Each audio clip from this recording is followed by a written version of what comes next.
The Great Reset. If you're not confused, congratulations. Most of us are, and that's due to the fact that the information out there is so vague. So I'm going to streamline the information I know. I've been looking at it for quite some time, and then let you decide what you think of the Great Reset.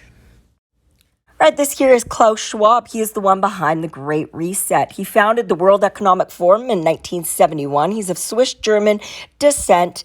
Not much is known about his family or early childhood because it has been expunged from the internet. What we do know is his father was the managing director of a company that did supply Germans during World War II with turbines and flamethrowers. Let's take a look at flamethrowers during the war. Of all the weapons introduced during the war, the flamethrower was the most feared. First used by the German shock troops, the weapon proved to be an effective tool against fortifications and trenches, showering the enemy with burning liquid and flushing out troops who would be otherwise unassailable. But we do not judge people on their fathers, okay? So we're going to move forward from that. Until recently, the Great Reset was looked at as a conspiracy theory until Klaus Schwab actually came out with a book entitled The Great Reset. That was in January of 2021. Okay, so the World Economic Forum is probably best known for its major meeting that it has every year with millionaires and billionaires, and they all fly into the Alps, and it's called the Davos, and they basically, I'll just read you a little thing that says off their site. Through the years, numerous business, government, and civil society leaders have made their way to the high Alps to consider the major global issues of the day and to brainstorm on solutions to address these challenges.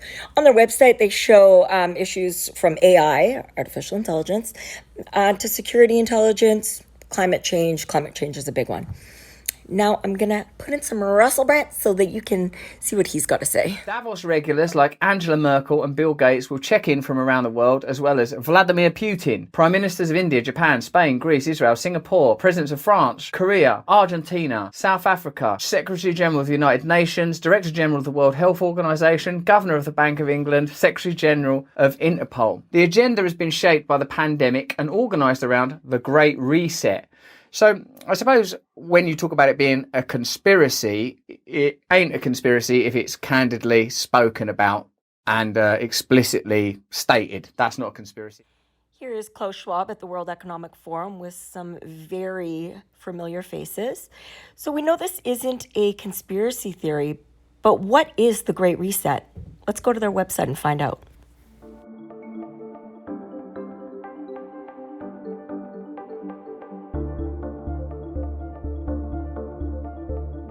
You are going to own nothing, and you are going to be happy. So this includes home, car, and then all the other things like power tools, and like you are going to own nothing, and you are going to be happy. Drones are going to drop them at your house, whatever you need. You just order it up, boom, drone just drops it. You need a car ride. It's an app on your phone. You push a button, a car shows up. Okay, all right, sounds like socialism.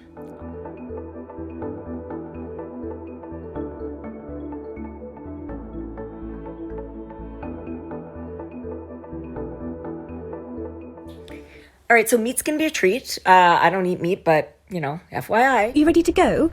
Have you got your calorie card open on your smartphone? I registered your visit with Slick Travel Corp the other day, so they've allotted you a journey time to match mine. It makes so much sense, doesn't it? Switch off brain and go to work. With this many people around, I'm glad there's a mega computer in charge. We're so lucky. Our kids were allocated a school quite near my practice, so I can drop them off on the way. It saves on our calorie ration.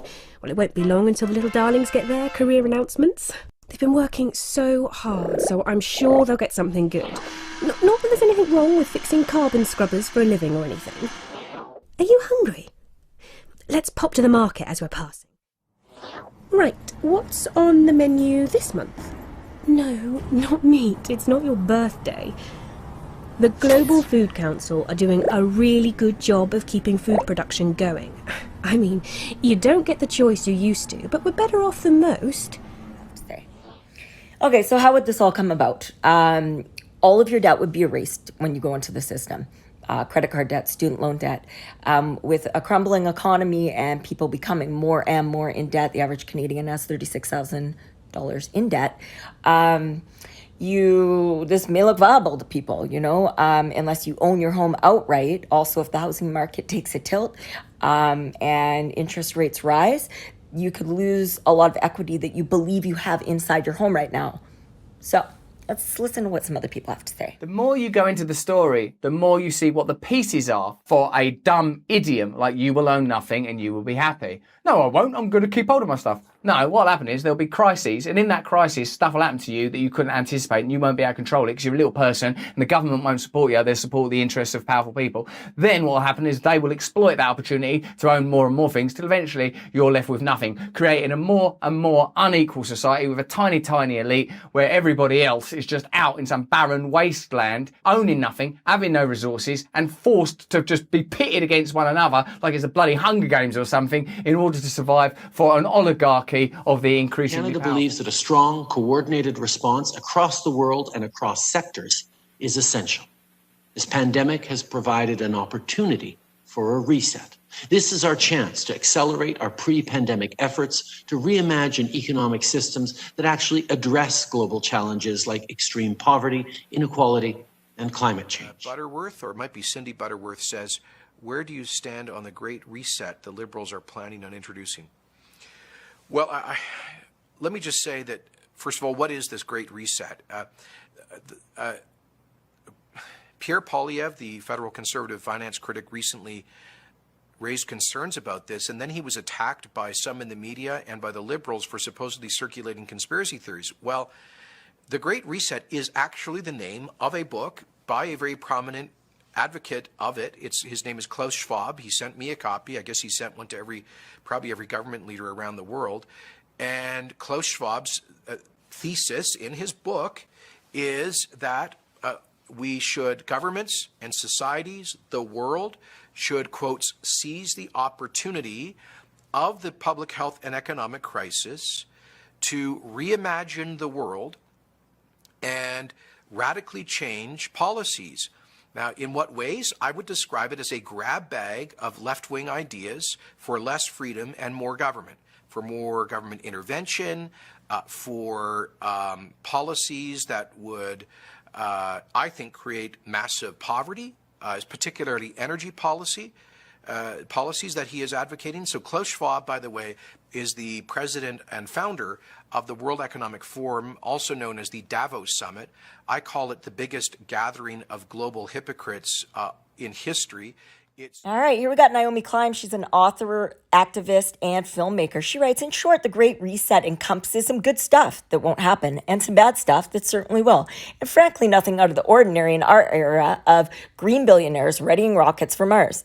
Indeed, anyone with even a cursory knowledge of Davos speak and the number of times it has attempted to rebrand capitalism as a slightly buggy poverty alleviation and ecological restoration program will recognize the vintage champagne in the online carafe. Now you've got the information.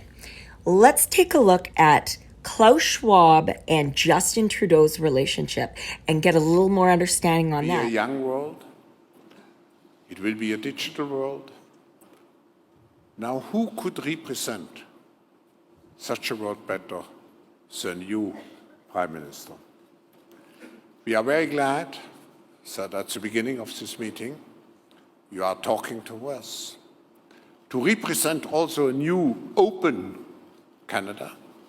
I want this opportunity also to thank our Canadian constituency, which always has been a very loyal and very much engaged constituency here. Proud of now the young generation, like Prime Minister Trudeau, President of Argentina, and so on, that we penetrate the cabinets.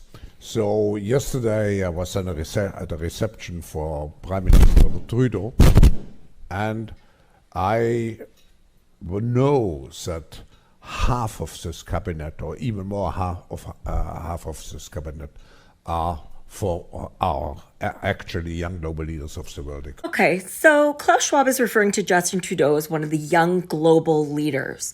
He also references that he has penetrated half of the Canadian cabinet.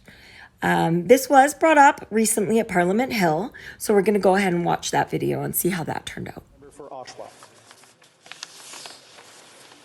Thank you, Mr. Speaker, and I listened to my colleague's speech. I had a constituent that wanted me to ask a question about outside interference to our democracy. Klaus Schwab is the head of the World Economic Forum, and he bragged how his subversive WEF, World Economic Forum, has, quoted, infiltrated governments around the world. He said that his organization had penetrated more than half of Canada's cabinet.